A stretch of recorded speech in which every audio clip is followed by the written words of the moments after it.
So, renting or owning, alin nga ba ang mas sulit sa bulsa? So, let's break it down.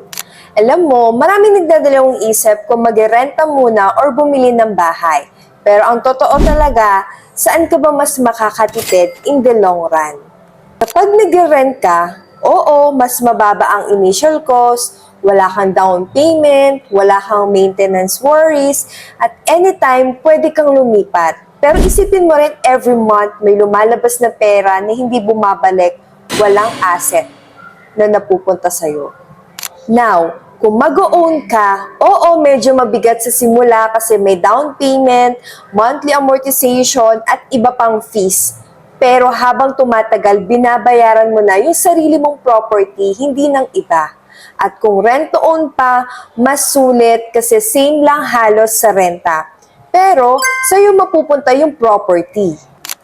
So, kung kaya mo ngayon, mas okay na mag-invest sa sarili mong bahay habang may promo pa or flexible ang payment terms. Sayang kasi yung renta kung pwede mo namang gawing investment, 'di ba?